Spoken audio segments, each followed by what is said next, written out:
अस्सलामुअलैकुम।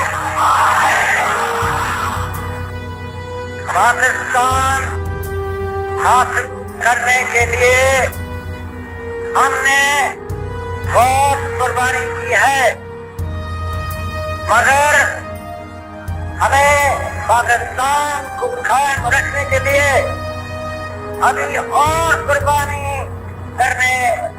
करना होगी। जीत पाकिस्तान, जीत पाकिस्तान, पाकिस्तान पाकिस्तान, जीत पाकिस्तान, पाकिस्तान पाकिस्तान, जीत पाकिस्तान, जीवे जीवे जीवे जीवे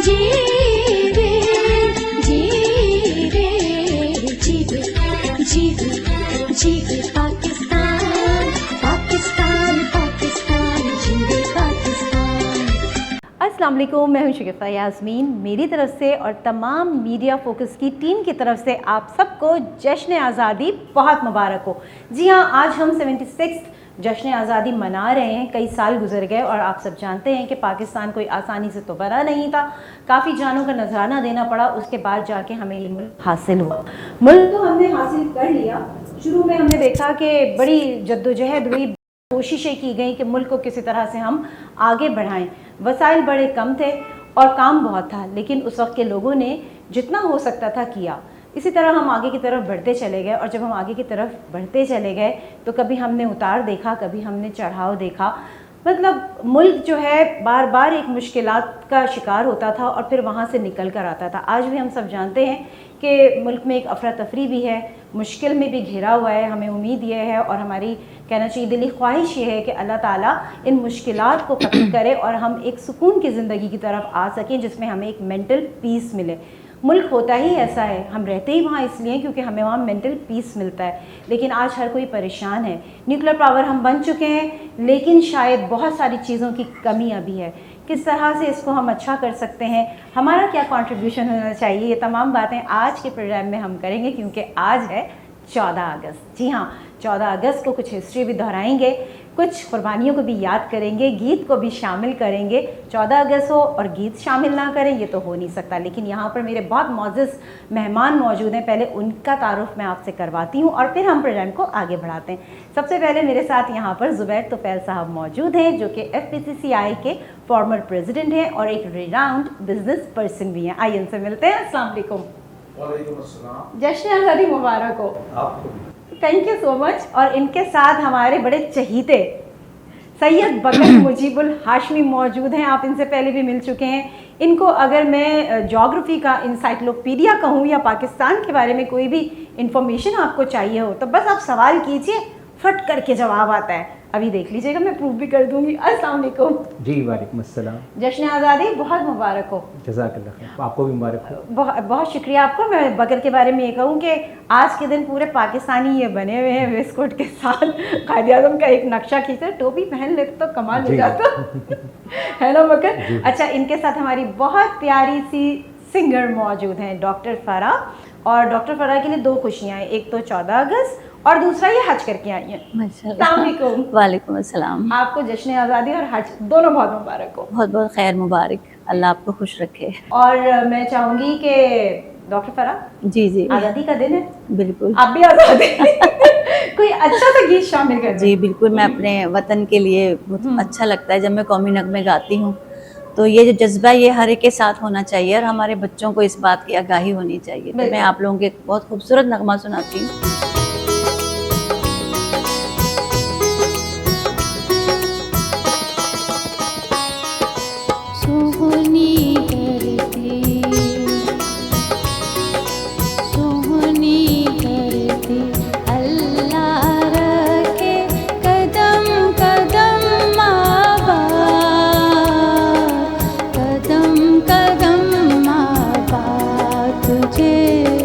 कदम कदम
सोहनी धरती अल्लाह रखे कदम कदम आबाद, कदम कदम आबाद तुझे, कदम कदम आबाद तुझे।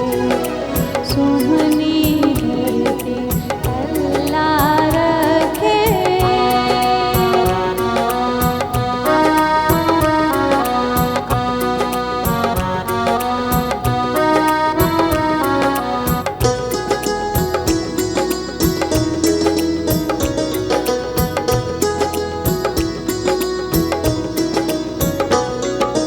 तेरी प्यारी सज धज पे हम वारी वारी जाएं, तेरी प्यारी सज धज पे हम वारी वारी जाएं। आने वाली नस्लें तेरी अजमत के गुण गाएं। जब तक है ये दुनिया बाकी हम देखें आज़ाद, हम देखें आज़ाद तुझे, हम देखें आज़ाद तुझे। सोहनी धरती अल्लाह रखे कदम कदम आबाद, कदम कदम आबाद तुझे, कदम कदम आबाद तुझे। सोहनी धरती अल्लाह रखे। बिल्कुल, और इब्तिदा जो है बहुत अच्छे गाने से की, सोनी धरती अल्लाह रखे कदम कदम आबाद। हम सब की दिल से ये दुआ है कि सोनी धरती जो है वो आबाद रहे ताकि इसमें हम भी आबाद रह सकें। चलिए गुफ्तगू का सिलसिला शुरू करते हैं। सबसे पहले ज़ुबैर साहब, मैं आपसे जानना चाहूँगी, क्योंकि हम भी बचपन से मनाते चले आ रहे हैं, आप लोग भी अपने बचपन से एक जश्न आज़ादी मनाते चले आ रहे हैं, कोई आपको फ़र्क अब लगता है आज के वक्त में जश्न आज़ादी मनाने में और पहले में? तकरीबन 76 ईयर्स हो गए हैं, और हमारे जो पड़ोसी ममालिक थे जो हमारे आसपास आज़ाद हुए थे, तो वो हमसे ज़्यादा आगे चले गए हैं। और उसके लिए हमें चाहिए कि सब लोग मिल के, और हुकूमत जो भी आती है वो मिल के लोगों का ख्याल रखें। जब आप लोगों का ख्याल नहीं रखेंगे और लोग गुर्बत में रहेंगे, तो गुर्बत वाले जो लोग होते हैं वो फिर आपकी सोसाइटी को मजबूत नहीं बनाते। आपको नज़र आता है कि ये लोग खुश नहीं हैं ये, और ख़ास तौर पे जो अभी 1 साल से या 2 साल से जो महंगाई आई है, उस महंगाई ने पूरे मुल्क को बहुत तकलीफ़ में डाल दिया।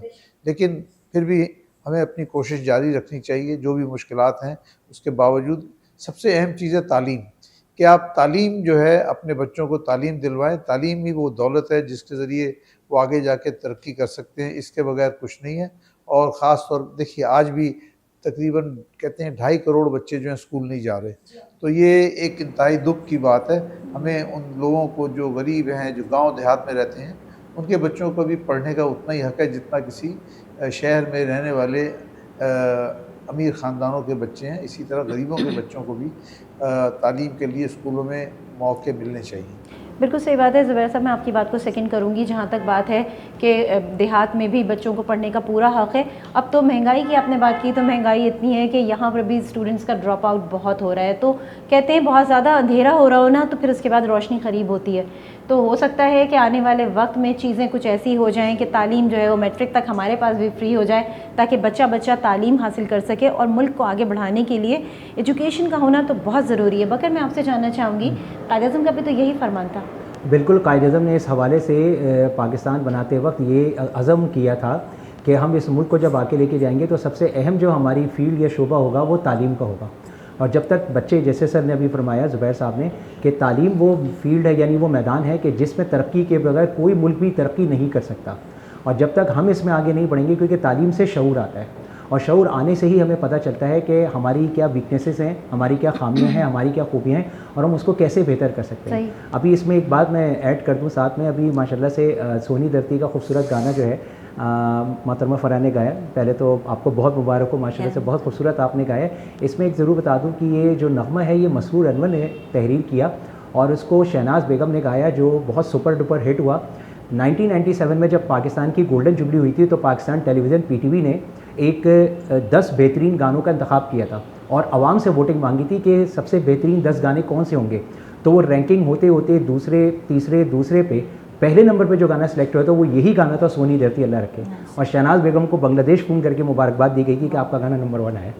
देखें क्या बात है। मैंने कहा था ना ये इंसाइक्लोपीडिया है, तो इनके आगे पाकिस्तान से रिलेटेड कोई भी बात की जाए, कोई भी गाना जो है वो यहाँ पर गीत शामिल किया जैसे जिसे हम कौमी गीत कहते हैं, तो हिस्ट्री आपको यहाँ से मिल जाएगी और ये बिल्कुल भी स्क्रिप्टेड नहीं है। अच्छा, डॉक्टर फराह से भी हम जानना चाहेंगे कि भाई पाकिस्तान डे आज मनाया जा रहा है, आप कैसे, आपके घर में माशाल्लाह पोते पोतियाँ सब मौजूद होते हैं, बच्चों का एक जोश होता है, वो सब देखती हैं आप उस तरीके से? बिल्कुल देखती हूँ, और इस दफ़ा तो माशाल्लाह मेरे नवासे नवासियाँ सब पंजाब से भी आए हुए हैं, तो बहुत अच्छा है, गहमा गहमी हुई हुई है। घर में रौनक है।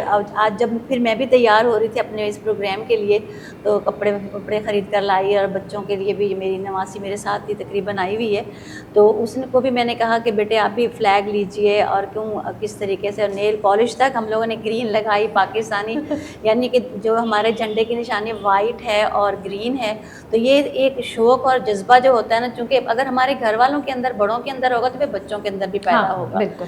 तो ये मेरे हस्बैंड जो है ना वो केक लेकर आते हैं, तो उसमें भी झंडा बना होता है और बच्चों को बहुत अच्छा लग रहा होता है, वो समझ रहे होते हैं हमारी सालगिरह, मेरी सालगिरह। हमने बताया नहीं बेटे ये पाकिस्तान की सालगिरह है और ये 14 अगस्त को मनाई जाती है, जो बहुत हमारे बुज़ुर्गों ने बड़ी कुर्बानियों के बाद ये हमें प्यारा वतन आज़ाद हमें मिला है। बिल्कुल सही डॉक्टर फराह आपने बात की कि बिल्कुल हमें बच्चों को हिस्ट्री रिकॉल करानी चाहिए, और वो एक इन्वायरमेंट आप देंगे तो बच्चों में वो चीज़ आएगी जिसे हम पेट्रियाटिज़म कहते हैं, और वही जो कहते हैं ना झंडों से मोहब्बत, ये तमाम चीज़ें, मुल्क से मोहब्बत। लेकिन ये डेवलप कौन करेगा? ये बड़े ही हमारे डेवलप करेंगे बच्चों में, तो जाके उनमें ये शऊर बेदार होगा। अच्छा ज़ुबैर साहब, आपसे मैं जानना चाहूँगी, जिस तरह हम देखते हैं कि भाई न्यूक्लियर पावर है माशाल्लाह से हम, और 76 ईयर्स गुजरने के बाद भी हम देख रहे हैं उस तरह तरक्की नहीं कर पा रहे हैं जिस तरह बाकी कौमें कर गई।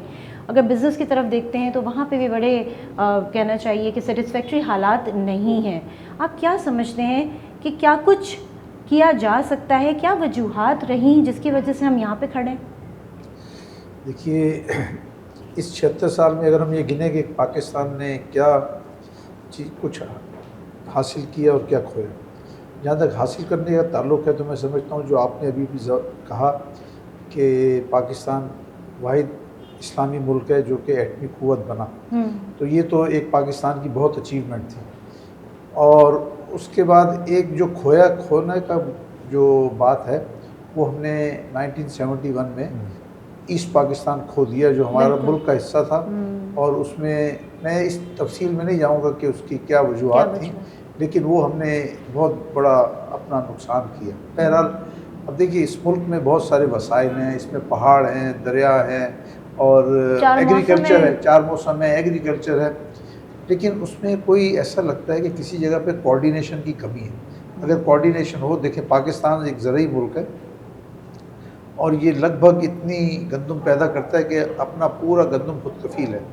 थोड़ी सी और कोशिश करेंगे तो 20-30 लाख टन ज़्यादा भी पैदा कर सकता है, जो आप एक्सपोर्ट कर सकते हैं। फिर आपके पास चीनी की बहुत अच्छी प्रोडक्शन होती है, चावल होता है, चावल एक्सपोर्ट किया जाता है। तो ये वो चीज़ें हैं जहाँ पे और भी तरक्की की जा सकती है। लेकिन होता ये है कि बदकिस्मती से कुछ सालों से जो हुकूमत हैं वो उनमें स्टेबिलिटी नहीं है। एक आदमी, एक हुकूमत होती है, दूसरा उसका पाँव खींच रहा होता है, वो कोशिश करता है कि काम करे तो उसे गिरा दिया जाता है, फिर एक और आ जाता है, उसको गिरा दिया जाता है। तो जब तक आप लोगों को काम नहीं करने देंगे, उनको आगे नहीं बढ़ने देंगे, तो उससे आपके मामलात नहीं पड़ेंगे। जब आप मिल के काम करेंगे तो तरक्की होगी। और जैसे मैंने पहले भी कहा, उसमें सबसे अव्वल जो है वो तालीम है। आप तालीम पे हुकूमत को चाहिए कि ज़्यादा से ज़्यादा खर्च करे, और दूसरा उसके बाद है हेल्थ, के लोगों को सेहत की जो भी चीज़ें हैं उसमें हॉस्पिटल है, दवाइयाँ हैं, ये सारी चीज़ें मिलनी चाहिए। आज के मौजूदा दौर में तमाम दुनिया में ये चीज़ें हुकूमत मुहैया करती है, तो हमारी भी हुकूमतों को चाहिए कोई मुहैया करें लोगों के लिए। आसानियाँ पैदा करें। उनकी हुकूमत का काम है कि वो ऐसा काम करे कि लोगों के लिए आसानियाँ पैदा हों। जब तक आसानियाँ पैदा नहीं होंगी तो ये लोग आगे मज़ीद मुल्क के लिए तरक्की नहीं दे सकते। सही, बिल्कुल सही ज़ुबैर साहब ने फरमाया। और बकर मैं आपसे जानना चाहूँगी, बिकॉज़ आपके पास हिस्ट्री की बहुत नॉलेज है। आप देख रहे हैं कि पाकिस्तान, जिस तरह मैंने भी इंट्रो में कहा कि उस वक्त वसाइल कम थे, लेकिन लोगों ने अपनी जी जान से कोशिश की कि किसी तरह से इस मुल्क को उठाया जाए, और वाकई में उठाया गया, वरना आज हम नहीं बैठे होते यहाँ पे। लेकिन इतने अप एंड डाउन्स इसके अंदर आए, क्या वजूहात आपके सामने हैं, या आप क्या समझते हैं कि किस चीज़ की कमी हो गई हमारे पास? देखें, पाकिस्तान जब बना था तो इतनी कुर्बानियों से हासिल किया गया, और हमने जिद्दोजहद से हासिल किया। जिस तरह आपने कहा, लोगों ने बड़ी मेहनत की, लगन, शौक़ और जज्बा था मुल्क हासिल करने का। तो अप एंड डाउन्स तो मैं ये कहता हूँ कि सिर्फ पाकिस्तान नहीं, दुनिया के हर मुल्क में आते हैं। देखिए, कोई भी मुल्क ऐसा नहीं है कि जो हमेशा खुशहाल रहे, कोई भी मुल्क ऐसा नहीं है कि जो कभी बदहाल रहे। कभी ना कभी उस पर भी बेहतरी आती है, और ये अप डाउन्स चलते रहते हैं। डिपेंड करता है गवर्नमेंट के ऊपर, उनकी पॉलिसीज़ के ऊपर। जहाँ तक हमारे मुल्क की बात है तो मैं इस पर यही कहूँगा कि जो हमने जद्दोजहद करके वतन हासिल किया, और जो जोश और जज्बा था, ऐसा नहीं है कि वो हमें आगे नहीं मिला, वो हमें फिर 65 की वॉर में दोबारा देखने को मिला। आपको एक और बात याद हो कि वो हमें 2005 के ज़लज़ले में भी देखने को मिला, जब पाकिस्तान में तारीख का बदतरीन ज़लज़ला आया था। तो जिस तरह पूरी कौम उठ खड़ी हुई थी और लोगों ने मदद एक दूसरे की थी, वो पता चल रहा था कि आज भी हमारे मुल्क के ऊपर कोई मुश्किल आएगी तो हम मुत्तहिद होकर उसका मुकाबला कर सकते हैं और मुल्क को उस क्राइसिस से या उस मुश्किल से निकाल सकते हैं। बहुत बहुत अच्छी बात की। और डॉक्टर फ़रा से मैं जानना चाहूँगी, डॉक्टर फ़रा, अभी आप किस तरह से देखती हैं, जिस तरह से अभी बकर ने कहा कि आगे चल के जो है वो यूथ इंशाल्लाह अल्लाह ने चाहा तो हम बेहतरी की तरफ जाएंगे। मैं हमेशा कहती हूँ कि ना अच्छे दिन हमेशा रहते हैं, ना बुरे दिन हमेशा रहते हैं। तो क्या आप क्या एक्सपेक्ट करती हैं आने वाले दिनों में बच्चों के लिए? आपको क्या चीज़ नज़र आती है यहाँ पे? मैं तो यही कहती हूँ, मैं जैसे अभी आपसे कह रही थी कि जैसे बच्चे जो हैं हमारे पढ़ के निकलते हैं यूनिवर्सिटीज़ से, तो उनके अंदर एक नाउमीदी की जब कोई मैं देखती हूँ किरण होती है, तो मैं उनसे ये कहती हूँ कि बेटा आप परेशान नहीं हो। अगर अभी आप लोगों को हमने पढ़ा लिखा के इतना बड़ा किया है, इस मुल्क के लिए बड़ों ने कुर्बानियाँ दी हैं, तो आप भी अगर इस तरह घबरा जाओगे तो इस मुल्क को कौन संभालेगा? तो अगर आप लोग अच्छे जिस तरीके से हमारी इंडस्ट्रीज़ हैं, हमारे और हॉस्पिटल्स हैं, जिस तरह के बहुत सारे हेल्थ के काम हैं, तो अगर बच्चे हमारे जब मिलके करेंगे और हम उनका हौसला बढ़ाएंगे तो क्यों नहीं पाकिस्तान हमारा तरक्की करेगा। मतलब ये कहने का कि बच्चों के अंदर हमें हौसला देना चाहिए, उनको उम्मीद की किरण देनी चाहिए कि नहीं बेटा काम होगा इंशाल्लाह, ना कि उनके जोश और जज्बे जो होते हैं उनको हम डाउन करें कि नहीं बेटा हाँ तुम सही कह रहे हो, इस तरह नहीं। हमेशा उम्मीद जो होती है ना वही सबसे अच्छी होती है, उससे ज़िंदगी भी बढ़ती है और बच्चों के अंदर भी कामयाबी तरक्कियों के जो होते हैं हौसले वो बुलंद होते हैं। तो इंशाल्लाह मुझे उम्मीद है कि इंशाल्लाह अल्लाह ताला ज़रूर आगे अच्छा ही लाए। जी, प्रोग्राम तो हमारा कंटिन्यू है, लेकिन ज़ुबैर तुफ़ैल साहब को बहुत ज़रूरी कहीं जाना था तो वो तशरीफ़ ले जा चुके हैं और अब हमें ज्वाइन किया है डॉक्टर इक़रा ने। आइए इनसे मिलते हैं। अस्सलाम वालेकुम। वालेकुम सलाम शगुफ्ता, कैसी हैं आप? ठीक ठाक, खैरियत से। और डॉक्टर इक़रा, आज का दिन है, हम सब जो है वो फ्लैग के कलर के कपड़े पहन के, ग्रीन और वाइट की बहार है, बहुत अच्छा लग रहा है हम सबको, एक एनर्जी भी है और कहते हैं कि जी इस एनर्जी को बरकरार रहना चाहिए। अच्छा, मेरी तो शुरू से ही एनर्जी चल रही है, अभी तक चल रही है, अल्लाह करे आगे भी चलती रहे। आप ये बताइए कि आप में कितनी एनर्जी है 14 अगस्त के दिन? हम लोगों के अंदर तो वाकई एनर्जी सारा साल हमें रखनी पड़ती है, आपको पता है हम लोगों का प्रोफेशन ऐसा है, दिल का मामला है दिल का मामला है। लेकिन 14 अगस्त के लिए पहले से हमने काफ़ी सारी तैयारियां की हुई होती हैं और इस दिन को हमने बड़े अच्छे से सेलिब्रेट करना होता है। बड़ी हमने जो है पहले से ही गर्मा गर्मी मचा के रखी हुई होती है। वाइट एंड ग्रीन कलर के कपड़े ज़रूर पहन के जाने होते हैं, बैजेस भी लेने होते हैं, फ्लैग्स भी लगाने होते हैं, घर के लिए फेरी लाइट्स भी खरीदनी होती है वाइट एंड ग्रीन। घर को पूरा वाइट एंड ग्रीन बनाया हुआ होता है हमने और कोशिश करते हैं घर का हर फर्द जो है वो वाइट एंड ग्रीन ज़रूर पहने। कहीं बाहर निकले पूरे वाइट एंड ग्रीन झंडे बन के निकले हुए होते हैं हम लोग। तो हम लोग काफ़ी अच्छे तरीके से इसको सेलिब्रेट करते हैं, बड़ा मज़ा आता है। अक्सर हम म्यूज़ियम्स भी जाते हैं और बहुत सारी ऐसी तफरीह जगह पे जहाँ पे ज़्यादा लोग जो है वो 14 अगस्त को सेलिब्रेट कर रहे हो, हम ज़रूर जाते हैं और बहुत अच्छे तरीके से इसको सेलिब्रेट करते हैं। चलिए, ये अच्छी बात है और हर किसी को 14 अगस्त बहुत अच्छे से सेलिब्रेट करना चाहिए, साल में एक दफ़ा आता है। बकर से मैं जानना चाहूँगी, बकर अभी बात हुई कि जी एनर्जी की बात की, मैंने बात की कि पहले भी लोग जो हैं वो इसको 14 अगस्त को मनाते थे। पाकिस्तान जब बन रहा था और बन गया और वो जो एक झंडा बना, क्या जोश व खरोश उस वक्त लोगों का था? बहुत अच्छी आपने बात कही है। जो जोश व खरोश आज हमारी कौम में मौजूद है उससे मुतल्लिक मैं एक बात ज़रूर कहना चाहूँ कि जब तहरीक पाकिस्तान ज़ोरों पर थी तो उसमें एक बड़ा एक दिलचस्प वाक़या ये हुआ कि तहरीक पाकिस्तान ज़ोरों पे चल रही थी और मुसलमान जद्दोजहद कर रहे थे आज़ादी के लिए। तो एक मुसलमान बच्चा सड़क पे दौड़ रहा था और खेल रहा था, तो अचानक वो गिर जाता है और उसके पाँव से खून निकलने लगता है। तो मुसलमान बच्चा रोने लगता है। तो एक हिंदू का वहाँ से गुजर होता है और वो उसको तंज करता है, क्योंकि वो उसी के मोहल्ले का होता है। तो कहता है कि तुम मुसलमान के बच्चे होकर रोते हो। मुसलमान तो अपने आप को बहुत बहादुर कहते हैं। अब जहन में रखिएगा कि पाकिस्तान अभी बना नहीं है, तहरीक पाकिस्तान ज़ोरों पर है। उस बच्चे को चोट लगी है, वो रो रहा है और खून बह रहा है। उस बच्चे का जवाब, उस बच्चे ने कहा, मैं इसलिए नहीं रो रहा कि मुझे चोट लगी है, मैं इसलिए रो रहा हूँ जो खून मैंने अपनी वतन की आज़ादी के लिए बचा के रखा था वो सड़क पे गिर के ज़ाया हो गया। वाह, क्या जवाब। तो ये जज्बा जो था वही जज्बा पाकिस्तान बनाने में करामत साबित हुआ और उसी जज्बे के तहत हमने इस मुल्क को बनाया है। और यही जज्बा अगर आज भी हम लेके चलेंगे तो दुनिया की कोई ताकत भी पाकिस्तान को ख़त्म नहीं कर सकती और इंशाल्लाह पाकिस्तान तरक्की करेगा। इंशाल्लाह। अब डॉक्टर फराह काफ़ी देर से खामोश हैं, तो क्यों ना इनसे एक कौमी गीत सुन लिया जाए। क्यों नहीं, क्यों।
डॉक्टर इकरा आप बताइए कि आप जिस तरह मैंने आपसे पूछा, एक सवाल था मेरा, इसमें एक बड़ों का भी कंट्रीब्यूशन होता है, जो हमने डिस्कशन में भी उस चीज़ को शेयर किया कि अभी भी बड़ों की ही जिम्मेदारी है कि वो बच्चों में उस चीज़ को मुंतकिल करें जो उनके पेरेंट्स ने किया था वतन के हवाले से। तो अब आप क्या देखती हैं कि आपके जो ग्रुप के लोग हैं क्या सोच रखते हैं वो? मैंने अपने सर्कल में जो ऑब्ज़र्व की वो चीज़ है कि पेट्रियाटिक तो सब बहुत हैं, बहुत ज़्यादा माशाल्लाह एनर्जेटिक भी हैं, मुल्क के लिए जान देने का जज्बा, ये सब चीज़ें जो यूथ में आपको कॉमनली देखने को मिलती बहुत है। लेकिन एक जगह जाके थोड़ा से ये लोग जो है वो मायूस हो जाते हैं कि मौक़े नहीं है लोगों के पास, वसाइल की फिर वसाइल नहीं है। देखिए जैसे मैं अपने प्रोफेशन की बात करूँ, एक मेडिकल कॉलेज से 200-250 बच्चे हर साल डॉक्टर बन के निकल रहे हैं।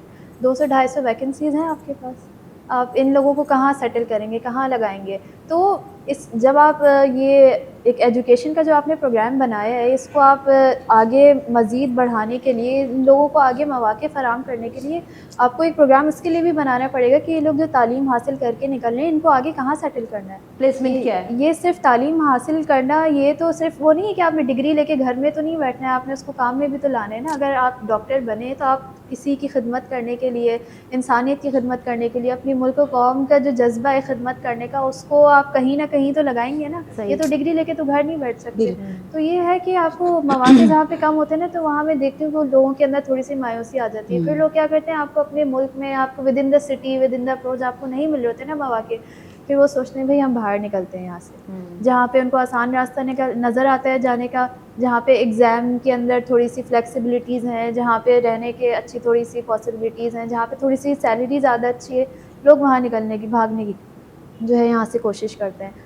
तो ये थोड़ी सी मायूस करने वाली चीज़ें होती हैं। वरना जब मैं दूसरों में ये चीज़ें देखती हूँ कि जो है वो यहाँ से निकलने के जो बहुत अच्छे टैलेंटेड लोग होते हैं, तो मुझे बड़ा अफसोस होता है कि ये हमारे फ्रेंड सर्कल का ही बंदा है, बंदी है, जो बहुत अच्छी अपनी मेडिकल लाइफ को बहुत अच्छे तरीके से जो है वो परस्यू कर रहे हैं, बहुत अच्छी उनकी डायग्नोसिस है, अपनी फ़ील्ड के अंदर बहुत अच्छे एक्सेलेंस जो है वो परस्यू कर रहे थे। लेकिन अब जब उनको आगे मज़ीद मौका नहीं मिल रहा है, तो वो क्या कर रहे हैं, वो बाहर जाने की कोशिश कर रहे हैं, वो मायूस हो रहे हैं, या अपनी फ़ील्ड से हट के कोई काम करने की कोशिश कर रहे हैं।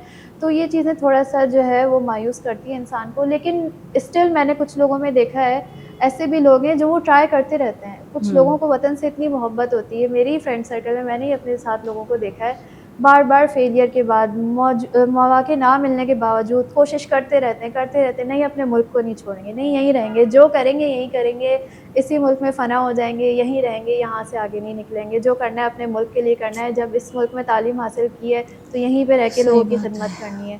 तो ये जज्बा है लोगों में, अभी भी ये नहीं कि ये ख़त्म हो गया, है लोगों में, लेकिन अब कम है क्योंकि लोगों को मौक़े नहीं मिल रहे। तो अगर हमारे मुल्क में ये करप्शन और थोड़ा सा मेरिट वगैरह को ज़रा ज़्यादा ज़ोर दिया जाए और करप्शन को कम किया जाए, तो जो लोग वाकई डिज़र्विंग है, तो मेरिट पे जब वो आना शुरू होंगे ना, तो मामला खुद ही सुधरने लग जाएंगे। हमारे मुल्क में बहुत टैलेंट है, जो वो इस वजह से वो ज़ाया नहीं हो रहा है, वो बाहर जाके अपना टैलेंट शो कर रहे हैं लोग। सही, आपने देखा होगा, हमारे मुल्क से जाते हैं ना साइंसदान है, हमारे मुल्क से जाते हैं ना जो डॉक्टर हैं, फ़लाने मुल्क में जाके वो मशीनें ईजाद कर रहे हैं, फ़लाने मुल्क में जाके वो मर्ज़ का इलाज जो है वो दरियाफ़्त कर रहे हैं।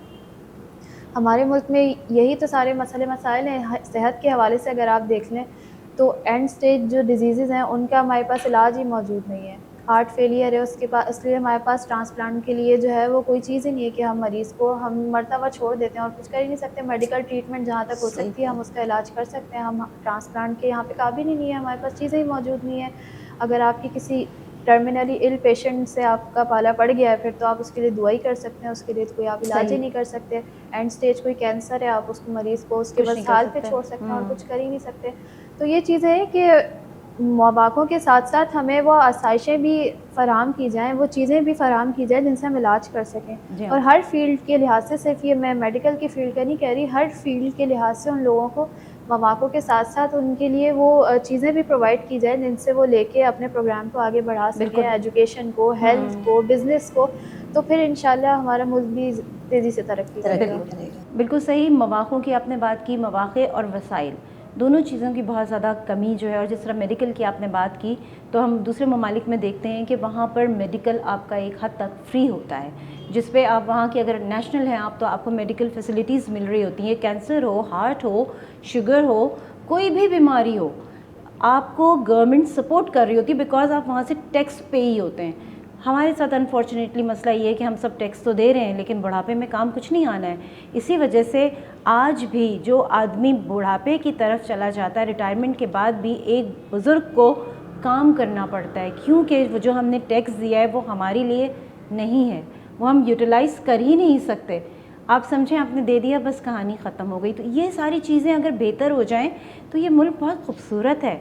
मसला मुल्क में नहीं है, मसला स्ट्रक्चर में है, मसला इसको एक डायरेक्शन देने में है, चलाने में है, राइट पर्सन को राइट प्लेस पे बिठाने में है। तो ये तमाम चीज़ें जब ठीक होंगी तो ऑटोमेटिकली सिस्टम जो है बहुत अच्छा हो जाएगा और ये वतन जो हमारा है ये जन्नत से आपको कम नहीं लगेगा। गो के मुश्किलात हैं लेकिन अपना वतन होता है, ये मेरा मानना है।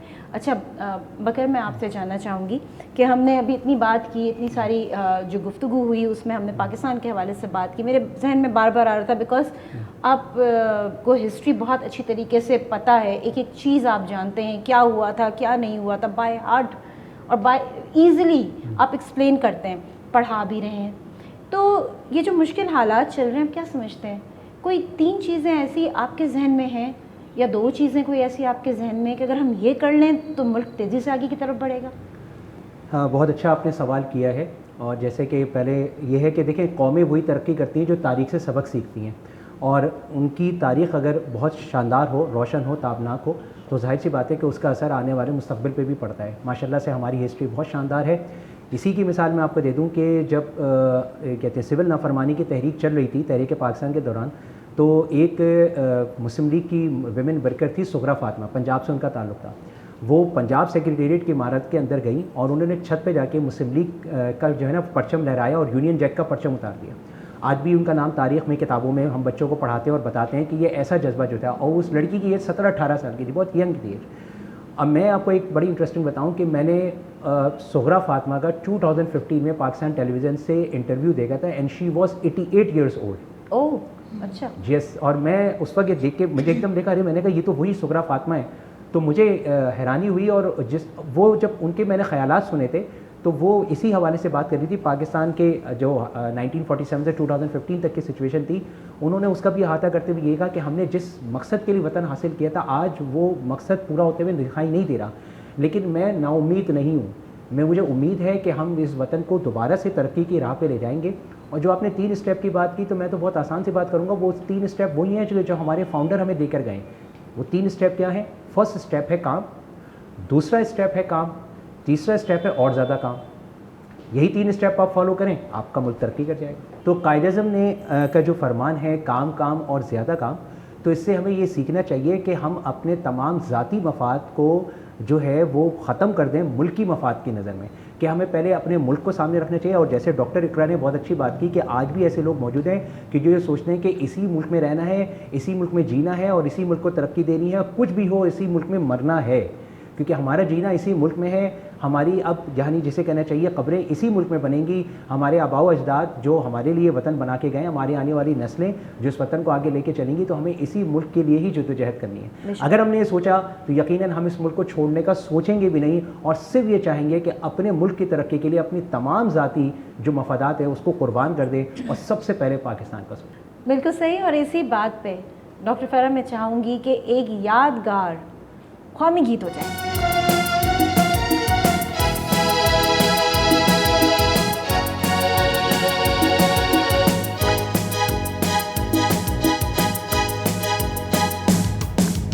ऐसी ज़मीं और आसमां, इनके सिवा जाना कहाँ। बढ़ती रहे ये रोशनी, चलता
बहुत अच्छे और बड़ा ज़बरदस्त सा गीत जो है डॉक्टर फरहान ने शामिल कर लिया। लेकिन डॉक्टर इकरा रहमान भी हमारे साथ यहाँ पर मौजूद है ना, और बस उनकी शक्ल देख के मेरा दिल चाह रहा है कुछ वो भी गुनगुना दें आखिर में।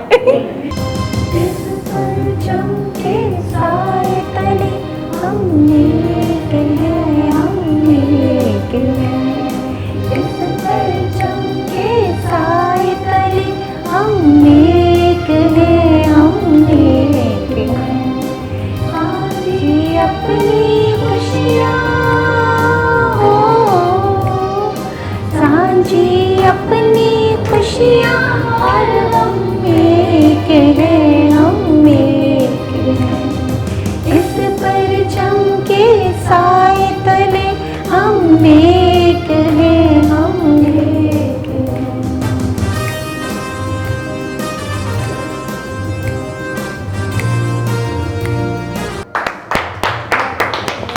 बहुत शुक्रिया, थैंक यू सो मच। बहुत अच्छा रहा आज का दिन। 14 अगस्त हमने बहुत अच्छी तरह से सेलिब्रेट किया। आप सब की आमद का बहुत शुक्रिया।